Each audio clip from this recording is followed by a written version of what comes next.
interruption. It's the same old bait and switch, only now there's gonna be some interruption. Tell the pirates at the WTO, you weren't elected and you gotta go. We're taking it back, we're taking it back. With Dr. Jill Stein, the Green Party. We're taking it back, we're taking it back. We're taking it back, we're taking it back. We're taking it back, we're taking it back. All right. You know, one way to do that is electoral politics. The other thing you can do is direct action, and we happen to be blessed with a candidate that understands both of those angles, isn't afraid to put herself in the fight directly. Proud to vote for somebody who gets arrested and paints on bulldozers and generally acts like somebody I'd hang out with. You know, what do you say about this lady? And I got a message to Bernie Sanders too, and I'm a Bernie Sanders national delegate, and I still am. And he's the father of this movement, kind of woke up everybody up off their dead asses and made them realize that we can fight back. But to endorse Hillary Clinton, to not file the minority reports, to actively campaign for Hillary Clinton is not being a revolution. It's being revolting. But that we do have somebody carrying on that spirit, and that is in Dr. Jill Stein. And that's exactly the reason why I came to the Green Party. What other presidential candidate went up to North Dakota? What other presidential candidate's got a warrant for arrest in North Dakota for sticking up, and standing out? It's Jill Stein. So without further ado, please welcome Jill Stein.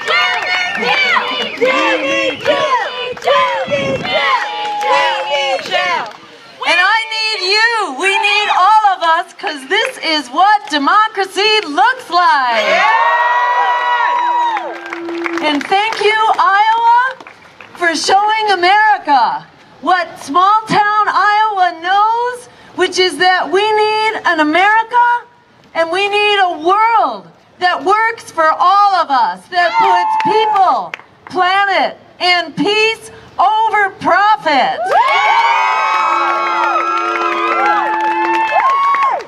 I want to just say a very quick thank you to the amazing heroes that have been here today, and that's all of you, actually. We are all heroes here, and we are all leading the way together. A big thank you to Stephanie Anderson, to Holly Hart, to Wendy Barth, and to Chris Laursen, all the people who put this amazing day together. Excuse me. I'm going to take some water if somebody has some out there. Thank you. I've been talking too much lately. Keep telling the truth.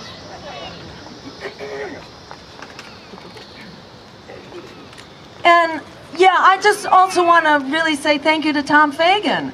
We need him. We need him. He's not going to retire. We need him here in the Green Party. We need him helping to lead the charge. Like we need every one of us, because like he was saying, like Cornell was saying, this is no ordinary moment. This is an absolutely transformational moment. We're not just deciding in this election what kind of a world we're going to have. We're deciding whether we're going to have a world or not going forward. And we got news for them. We are going to have a world going forward. A world of democracy, a world of justice, and a world of peace. And that world doesn't come by voting against what we're most afraid of. It doesn't come from voting against the guy or the woman that we like the least. That world comes from standing up and standing together with a moral vision and a moral voice and a moral compass. Because that is what democracy needs. It's not what we don't want. It's what we do want. It's an affirmative agenda of the future we deserve. And Standing Rock is a real example to us of what happens when we stand up and we stand together and we stand our ground. At Standing Rock, we really have kind of a convergence of the crises that we're facing right now. There's a crisis of human rights in the desecration of historic indigenous lands and of the sacred sites and the burial grounds, and of the rights, our right to protest, and the human rights of the indigenous people who have come together like never before in history. Over 100 tribes transcending historic rivalries and historic enemies. They have come together as a prophecy, foretold 7 generations ago. I learned this on the reservation the other day, that 7 generations ago, Black Elk foretold that 7 generations into the future, at a time when the earth was suffering and its survival was imperiled, that people would come together across the boundaries that separate us from the 4 corners of the earth, that people would come together led by the indigenous tribes and the indigenous people and stand up and stand together in order to save humanity and in order to save Mother Earth. And that is indeed what is happening. We are facing down a crisis of human rights, a crisis of our water supply, not just the water for the Standing Rock Reservation, but for the water that feeds 17 million people downstream. And we are standing up to stop a crisis of our climate, because we cannot afford not one more pipeline. It is a time to be dismantling our pipelines, not building new.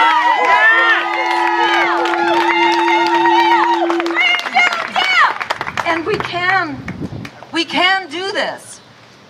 What's so exciting right now about this moment is that we're seeing unprecedented numbers. This has never happened before, that there has been such disapproval and so much distrust of the 2 major party candidates that they are trying to shove down our throats.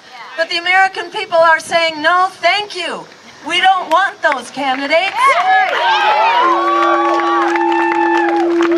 75%, according to recent polls, more than 75%. Of the American public is now saying it's time to open up the presidential debates and provide more choices. There are not just 2 candidates running for president. There are 4 candidates on the ballot in enough states that they could actually win the race. And in the United States of America, we not only have the right to vote, we have a right to know who we can vote for.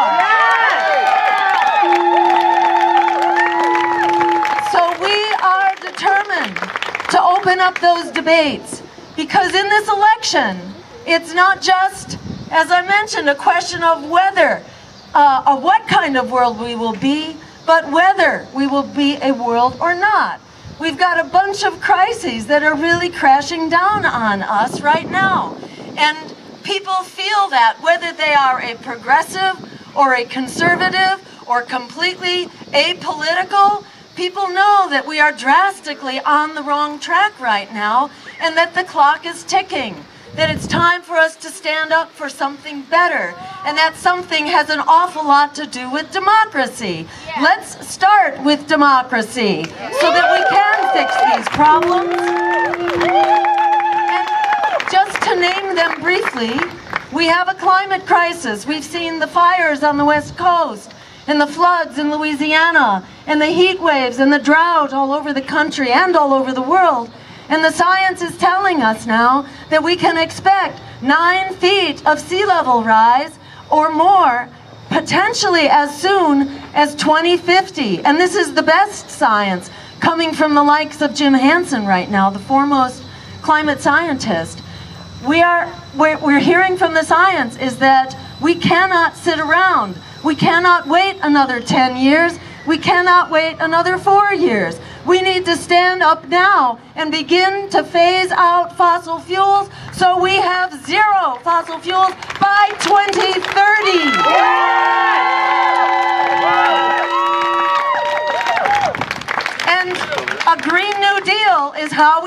this. It's not rocket science. We've done this before. We used a New Deal to get us out of the crisis of the Great Depression. Now we have a crisis both of our economy and of our climate, and we can fix them both in one fell swoop with an emergency jobs program that provides the right to a good wage, living wage job for every person in this country who is ready, willing, and able to work. You have a good job because we need you. We need all hands on deck in order to transform this emergency into the peaceful, just, green future that we deserve through that Green New Deal.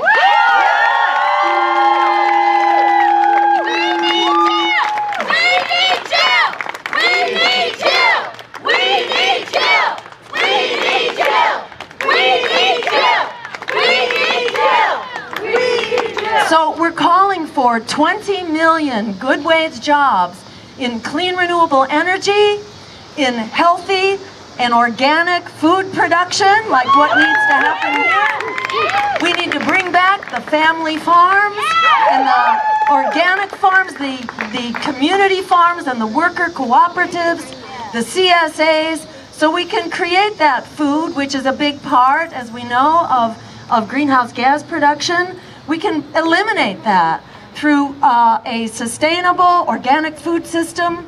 And we call for public transportation, renewably powered and efficient, that also provides recreational transportation so we can bike and walk safely to transit hubs. When we do that, not only do we create the jobs to revive the economy, we also turn the tide on climate change, and we actually get healthy because when we have a healthy food system and we don't have pollution and we have a transportation system that allows us to also use muscle power, an amazing thing happens. We actually get healthy and we stop 200,000 premature, needless deaths every year from fossil fuel pollution, and that's just the tip of the iceberg. We save so much money by the improvements in our health through a Green New Deal. It turns out, here's the good news that you can take home and tell everybody. The Green New Deal is not some expensive thing we can't afford. It actually pays for itself in health savings alone. We know this both from studies and we know it from real-world experience in the country of Cuba, because they lost their oil pipeline when the Soviet Union collapsed, and they had a health revolution just from getting rid of the fossil fuels and converting to an organic, healthy food system. They got so much healthier, their death rates from diabetes went down 50%. Their death rates from heart attacks and strokes went down about 30%. Their death rates from all causes went down almost 20%. And what did it cause them? What did it cost them? Zero. It cost them nothing. We are spending $3 trillion a year, not on a healthcare system, on a sick care system, which tries to put us back together after corporations are assaulting us with sick food, with sick air, with sick water. By moving to a Green New Deal and eliminating that pollution and creating a just economy, it pays for itself not only through health benefits, but also, and here's the fourth advantage to it, so it's the economy, it's the climate, it's our health, and the fourth is that a Green New Deal and 100% clean renewable energy, what does that do? It makes the friggin' wars for oil obsolete.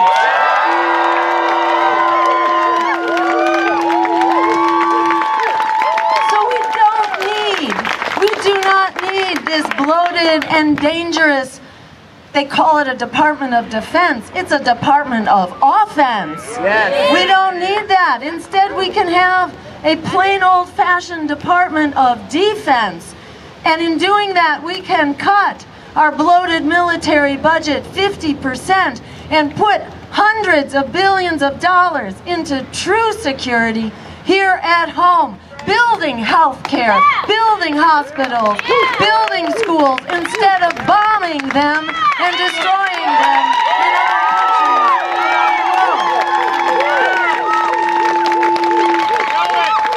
So the flip side of the Green New Deal is actually a foreign policy based on international law, human rights, and diplomacy, not on economic and military domination. That policy is costing more than half of our discretionary budget.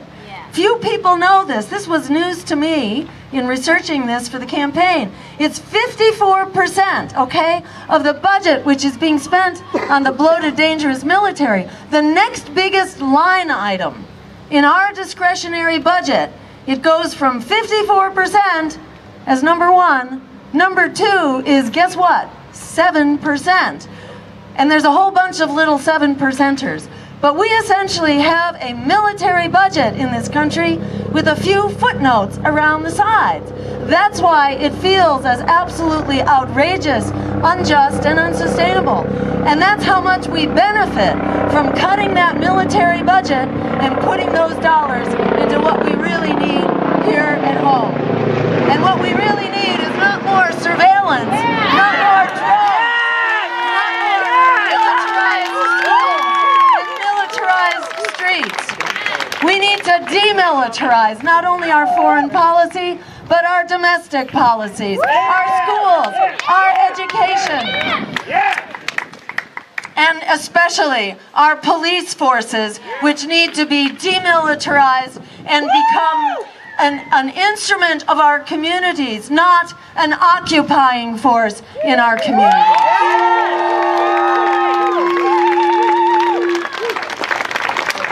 So, of course, every community deserves to have a citizen control board, or so-called police review board, that has the power to subpoena, and which is independent of the mayor's office or of the district attorney. And every community needs to have an independent investigator in order to look into every case of death at the hands of police. It shouldn't require an act of God from Washington, D.C. in order to find out what happened. So we can fix that crisis. There's another one I want to mention that we can also solve. That is the crisis of predatory student loan debt. And this is not only a fix to that crisis, this is actually the gateway issue. This may be the very most important issue of all, because when we bail out the students, like they did for Wall Street, we actually liberate a generation to lead us forward into the economy of the future and the just and equitable society of the future. It takes a younger generation to lead that charge, and it always has. So whether it was the civil rights movement, or the women's movement, or the peace movement, or now the Black Lives Matter movement, and the immigrant justice movement, and the LGBTQ movement, it has always been and still is the younger generation that leads us forward. If we could find a way to bail out the crooks on Wall Street who crashed the economy through their waste, fraud, and abuse, we can find a way to bail out their victims, the younger generation. And here's the beauty of that. Don't keep this a secret, but there are 43 million young people locked into debt, and guess what? That just happens to be a winning plurality in a three-way presidential vote. So just by mobilizing people locked into debt and getting them to come out, they can actually take over this election and win it. Not only to cancel student debt, but to make public higher education free, as it should be, because it does pay for itself by a 7-to-1 margin. It's something we cannot afford not to do. This is the right thing to do, and it pays for itself. We can create health care as a human right for everyone through an improved Medicare for all system. Simply by taking those dollars that are being wasted in bureaucracy and red tape and paper pushing and bloated CEO salaries. Instead, we put those dollars where they should go, into true health care. Then we've got enough to cover everybody, head to toe, cradle to grave. Your medications, your hearing aid, your eyeglasses, your insulin pump, your mental health care, your reproductive health care, which, by the way, should be between a woman and her health care provider. Nobody else has a right to make those decisions. So we can do this. We can create a welcoming path for the immigrant members of our society who have always been at the backbone of our economies, our communities, and our culture. Not just any old path, but a welcoming path to citizenship in gratitude to the immigrants who have made this country the exceptional country that it is. American exceptionalism is our diversity. It is how we have come together from the four corners of the earth to discover our common humanity and to lift that up. That is American exceptionalism. And we say, to fix the crisis of immigration, because it is a crisis, there are some 65 million people around the world now who are part of that crisis. In order to fix the crisis of immigration, the most important thing we can do is to stop causing it in the first place. We say to Donald Trump, we don't need no friggin' wall. We just need to stop invading other countries. And to stop NAFTA, by the way, and to stop the war on drugs, which has killed over 100,000 people in the last 6 years or so in Mexico alone. So we say it's time to treat drug issues as health issues, not as criminal issues. Let's retire this war on drugs. Let's legalize marijuana. Start from there. Let us pardon every person who has been unjustly imprisoned for using substances, in most cases, that are safer than alcohol and tobacco. Time to send them home with a job, with a vote, with access to education and housing. And in terms of the Middle East, let me just say for the record, we need to be in the debate, because if we're not in the debate, we're going to have two warmongers who are trying to delude the American public into thinking that these catastrophic wars are going to do anything but create more catastrophe. We say it's time for a new offensive in the Middle East. It's called a peace offensive. And it starts with a weapons embargo, since we are providing the majority of weapons, not just to the Middle East, but around the world. And our weapons wind up in everyone's hands, whether by design or whether by default. We're arming all sides here. So we can initiate this weapons embargo and get us going. And we can talk to our allies in the same way that Barack Obama is now talking with the Russians about collaborating on bombing. We need to collaborate on stopping the bombing. Not only with Russia, but also with Iran. We have found other ways to begin sitting down to talk with Iran, and guess what? We came up with a treaty to stop spread of nuclear weapons. You know, so there are amazing things that we can do with diplomacy.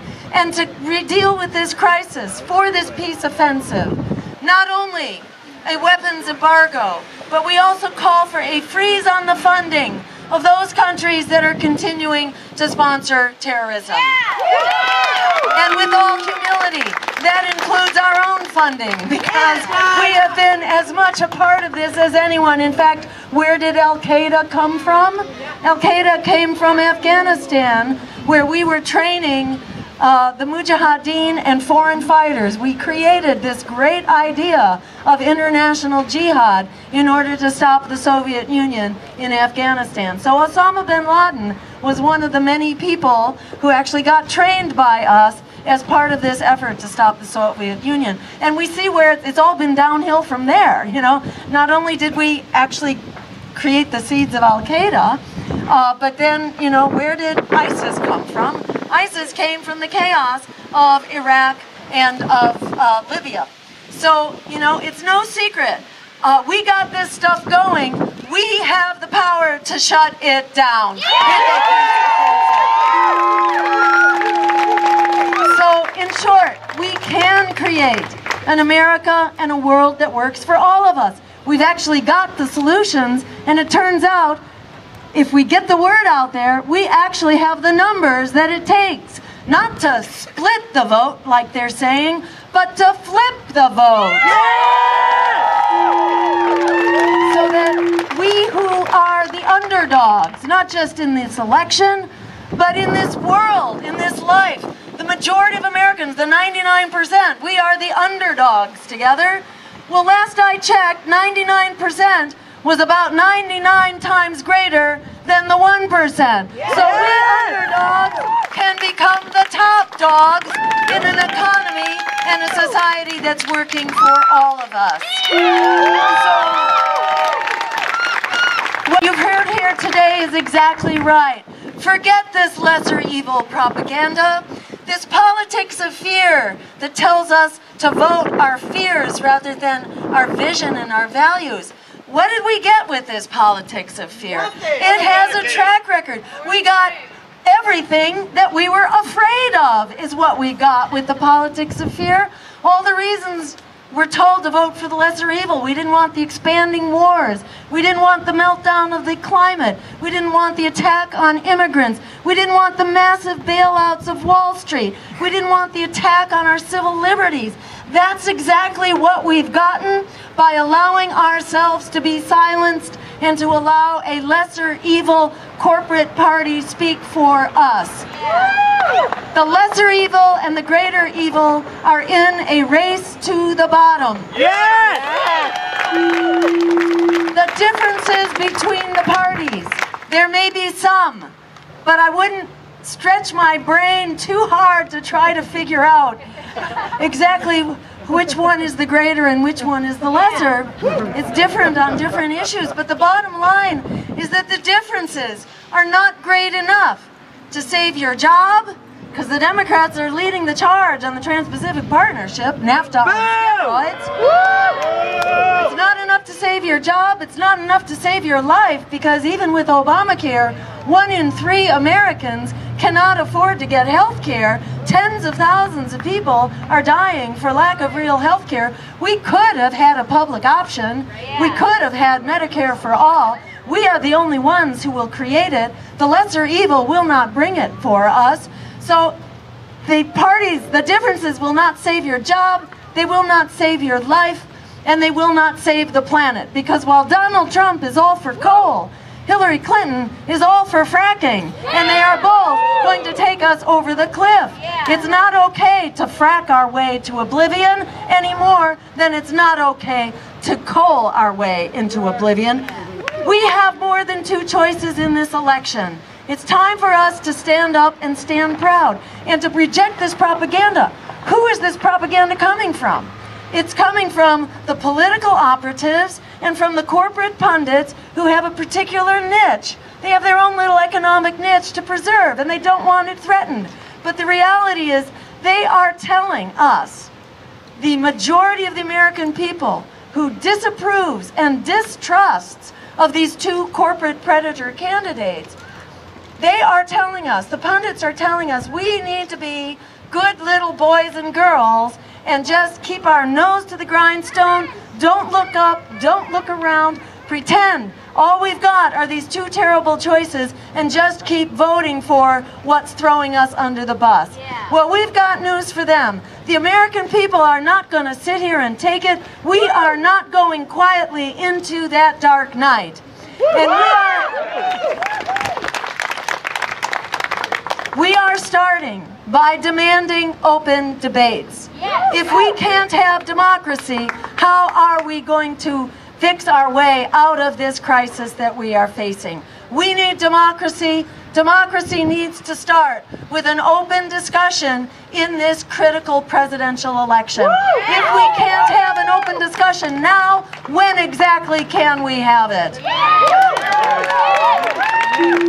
So, as you may know, my running mate and I got arrested in 2012. Sherry Honkala and myself got arrested in 2012 just trying to walk into the college where the debate was being held.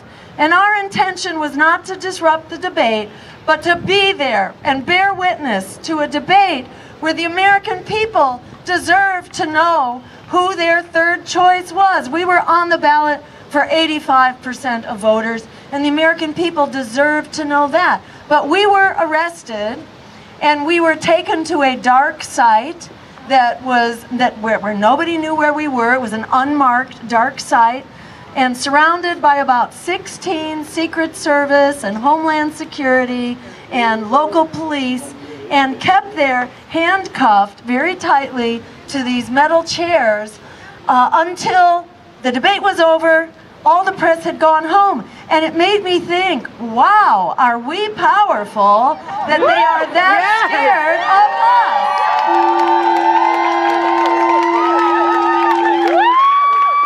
And this time, I will tell you, we will be there at that first debate on September 26th, I believe it is, again at Hofstra in New York.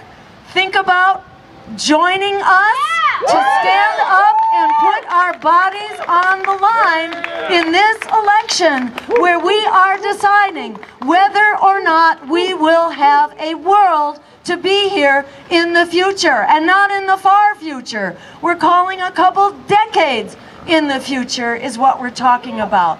So think about reserving the date, getting a bus, coming out, and making this the beginning of the day that we take back the promise of our democracy and the peaceful, just, green future we deserve.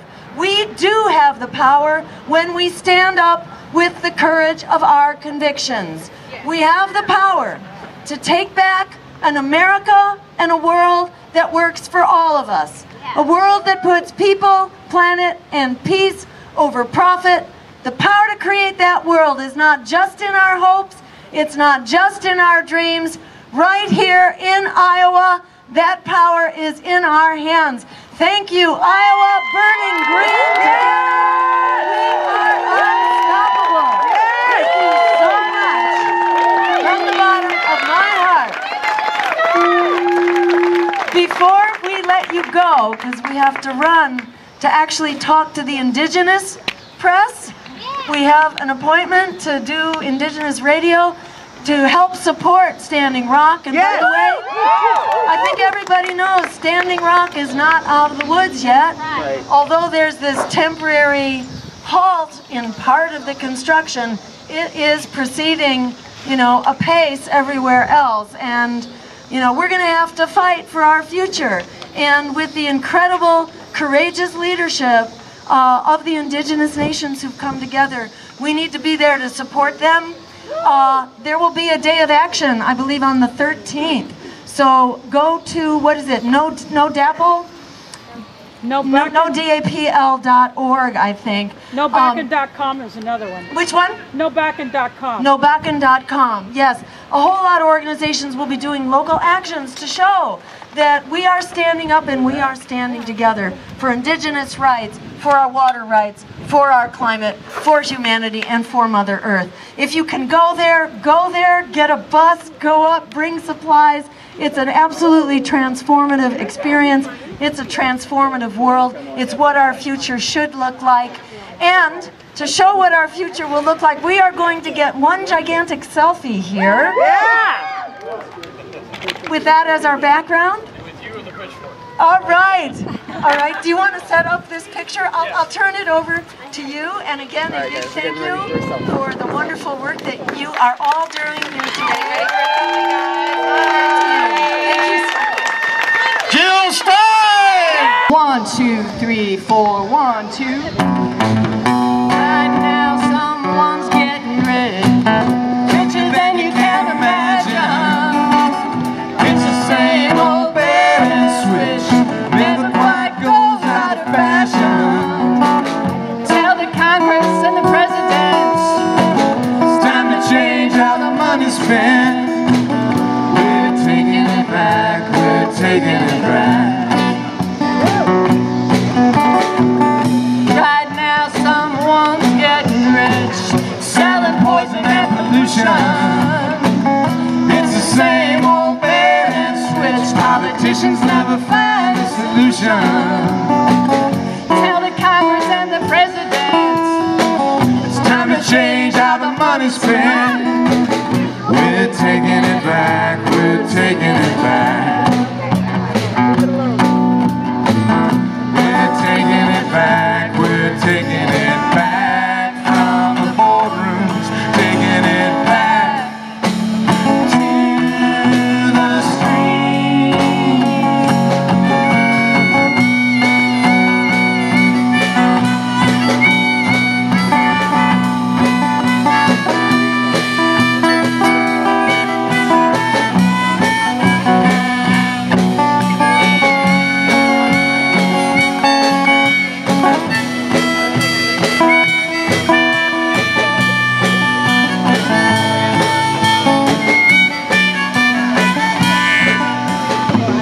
right now. Someone's getting rich, Selling weapons and corruption.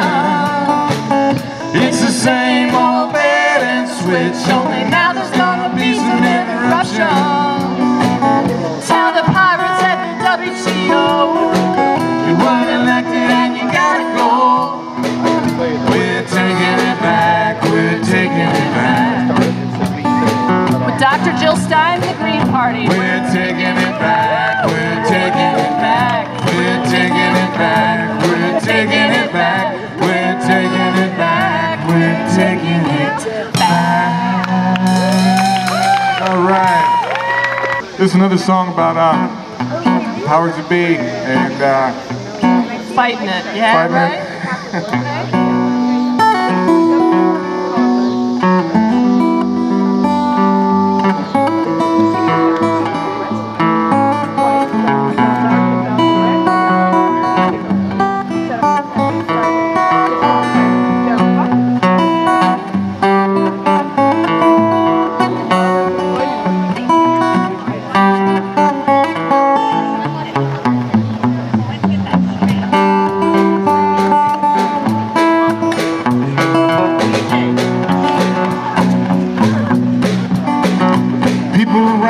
Up in Postville for their race and where they're from, like cattle at the fairgrounds till the deportation comes.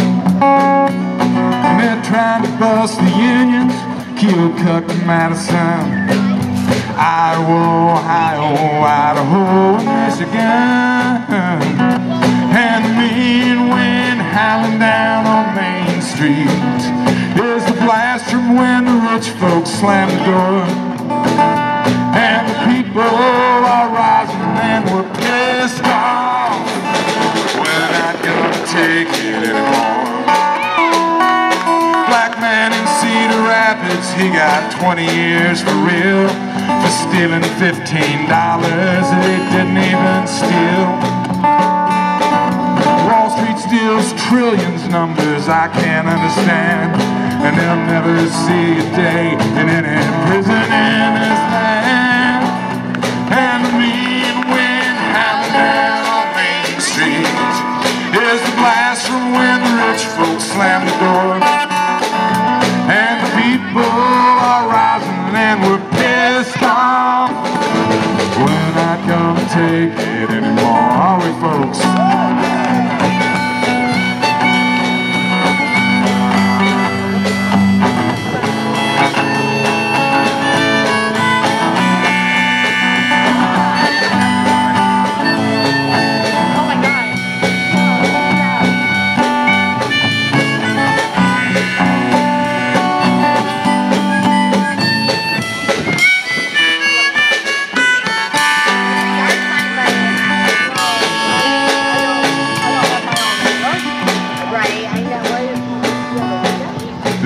steal health care from sick people. They steal housing from the poor. They steal pensions from the old folks, and they spend it on their war. And I'm real slow to anger. I get that from my dad, but it's been a long time coming, and I'm really fucking mad. And me when howling down on Main Street is the blast from when the rich folks slam the door. And the people are rising and we're pissed off. We're not gonna take it anymore. And me when howling down on Main Street